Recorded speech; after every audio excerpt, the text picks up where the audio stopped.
Here's a quick question for you. Which car manufacturer in India has the most models on sale? No, it is not Maruti Suzuki, it is not Hyundai, not Kia, not Tata Motors, not Mahindra. It actually is Mercedes-Benz. That is, of course, if we consider AMG and Maybach separately. And now there are two more. So close on the heels of the long wheelbase E-Classes launch comes not one, but two AMG E-Classes. This is the E53 AMG, the first time this model is coming to India, and this is the barnstorming hot rod E63S 4MATIC Plus.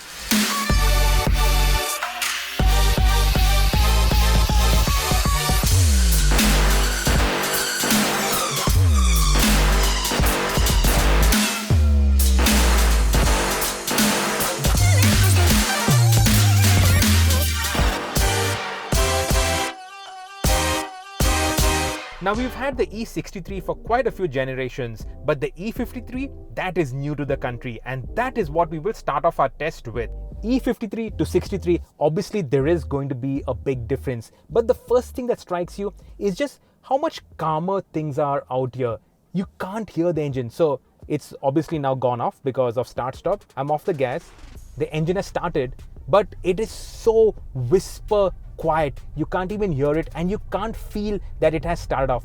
This is a really smooth engine. Now this is not a detuned 63 engine, this actually is the straight 6 engine. It makes 429 bhp and 520 newton meters of torque, and that is supplemented by the EQ Boost mild hybrid system that puts out an additional 21 bhp and 250 newton meters of torque. The 48 volt system also drives an electric compressor, so that it compensates for the lag of the big twin scroll turbocharger, and that's why you get near instantaneous throttle responses. So where in the 63 you waited for that millisecond before that huge wave of boost hit you in the back, here it is all very crisp, very responsive, and this engine, it also likes to rev. It's not like the 63 engine does not rev, but this is smoother. There is no huge slug of torque. It revs creamily, and above 4000 it really does pull hard. In fact, above 4000 it also sounds good, and it has a very different character to the 63.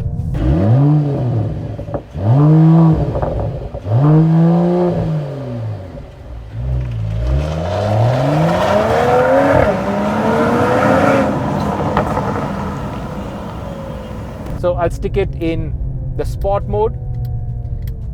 Well, let's go all the way to Sport Plus. The thing is, the India spec 53s don't get the Dynamic Plus package, so you don't get the race mode, and you cannot disable the all-wheel drive and get drift mode. So no drift mode on the 53. And that really is the big differentiator between the 53 and the 63. You give it full gas out of the corners, you switch off ESP as much as you want, but it's not going to slide. This stays resolutely planted, and it keeps you safe from yourself, but it does sound fast. And from the outside also, it does sound good. AMG, they don't believe in piping the noises through the speakers. So everything that you hear is authentic engine sounds. And it definitely sounds fast. You even get a slight turbocharger whine, which is cool. Now this is the 9-speed gearbox. It shifts quick, shifts fast, and it is smooth. That's the main takeaway from the 53. It's all much smoother. The ride quality, it is significantly better than the 63. It doesn't have as much power to rein in, and that's why it can be a little more cushioning, it can be a little more comfortable, and a little gentler on your back. In fact, when you drive it at a sedate pace, the E53 is almost as comfortable as an E350, diesel for that matter. So this is actually a best of all worlds. You do have performance on tap, but you also have comfort. You also have this nice ride that can be your daily driver. Obviously, the 53 is not the long wheelbase. This is the regular wheelbase, but nobody really complained about the space in the back of a regular wheelbase E-Class either. And this 53 is not assembled in India. So this is the second 53 to be launched in India after the GLE 53, which actually got very good response. Very good in that AMG sphere of that numbers, but the response was very good, and in fact Mercedes did sell out their entire allocation for the 53 GLE very quickly. This E53 also, I suspect, will do really well. And the reason for that is just the best of all worlds kind of package that it delivers. It looks mad sporty from the front.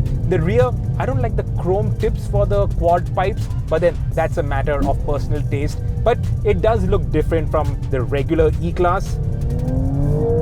And the handling is there, man. It's there. This doesn't handle like a long wheelbase E-Class. Lot of grip. The 4MATIC Plus delivers a lot of grip.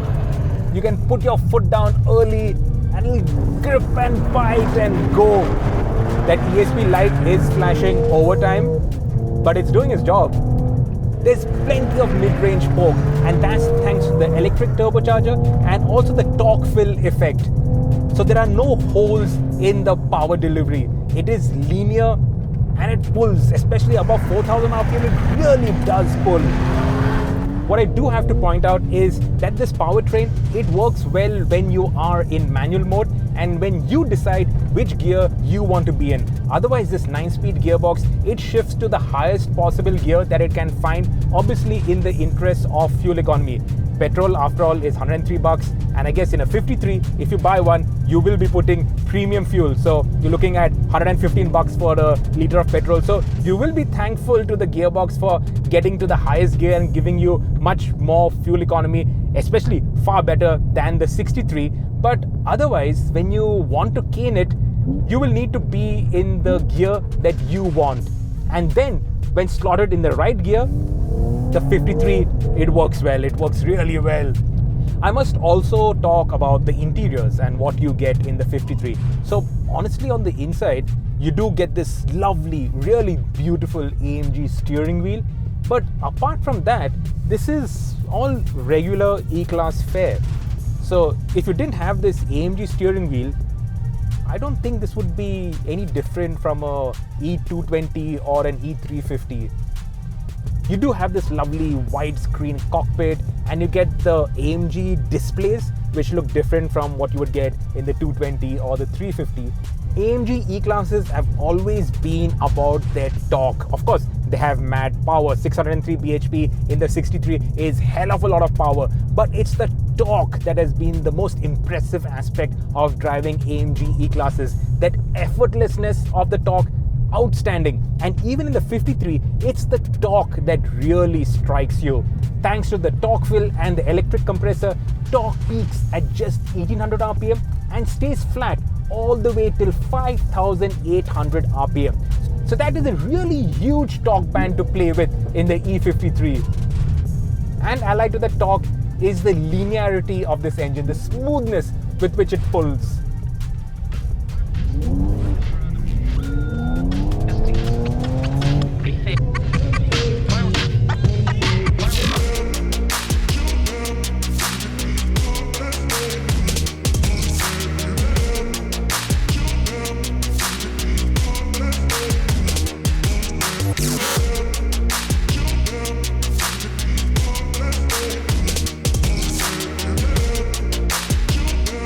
There isn't any more power. There isn't any more torque on the E63S. But honestly, does 604 bhp and 850 Newton meters of torque sound inadequate to you? The E63S, it didn't need any more power. Just punch it into individual mode, which I've set up. The sport exhaust is on. And my God, what a rocket this thing is. This is a hammer. A really heavy hammer. Thor's hammer, if you ask me. Can you hear it pop and bang?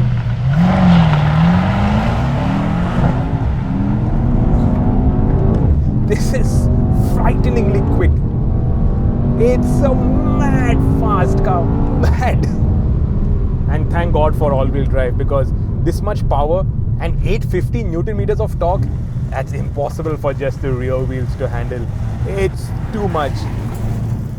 Though we will talk about that in a bit. But for now, listen to it.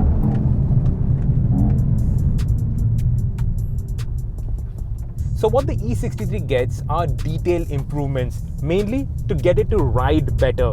So you get adaptive damping, you get revised bushes, you get hydraulic engine mounts, and all of it does actually make a difference because the E63, it does ride better than before. Now, the E63 always had mental performance, but it was stiff.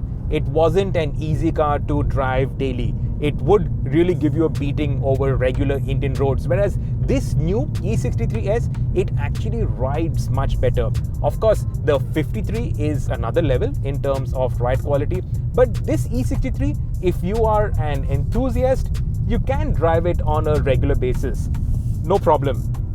Well, little problem, but actually for all the performance on tap, no problem at all.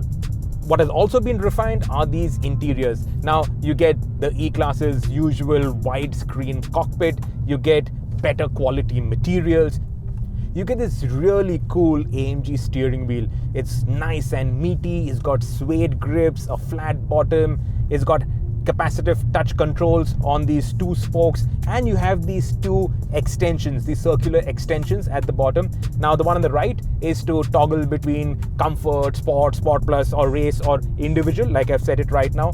And on the left, here you can alter the suspension settings or the transmission, or even just set the exhaust, or even switch off the auto start stop. And these two buttons, that looks cool. This also is the big differentiator between the 53.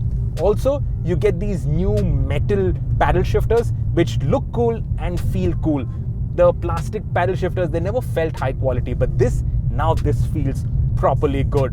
What you do miss out on the earlier E63 is the IWC clock. So there's no IWC clock, plus there is no carbon fiber in the cabin. So you have this silver finish effect for the band running across the dash, but no carbon fiber. And I'm actually missing that. Earlier I thought it was a bit gimmicky, but that gave it that sporty vibe. But here, this silver finish, not so. What you do get though are dynamic side bolsters, which inflates the bolster so it holds you in place when you're going around corners, and that is a nice cool touch. In terms of handling, oh boy, there's masses of grip. It really grips like a demon. Of course, it's got a mountain of torque, so all of it has to be reined in, but this chassis, it can really handle all that power. Along with dynamic engine mounts which vary their rigidity based on the amount of load that the engine is under, you also get a sophisticated 3-stage traction control system, and you get a limited slip rear differential. And you can also make it dance around. So you have the ESP Sport mode, which lets the tail wiggle a little bit, or you have drift mode.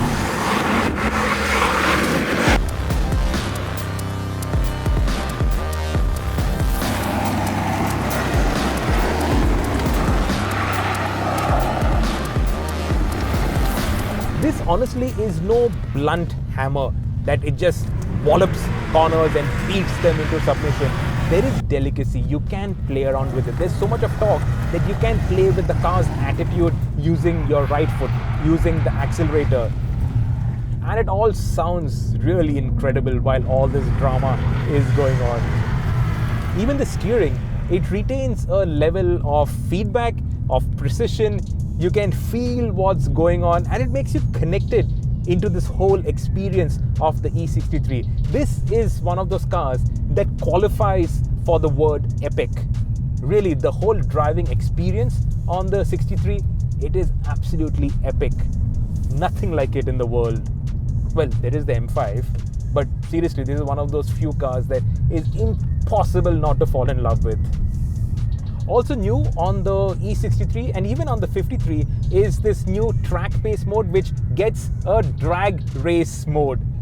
So you can look for race tracks in track race and drag race.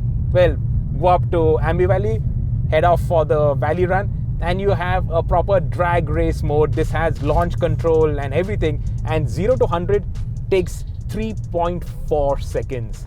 That is really, really quick, and it is obviously aided by the 4MATIC all-wheel drive. Top speed, 297 kilometers per hour.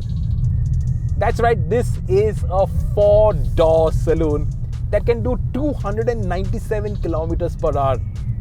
Bloody hell.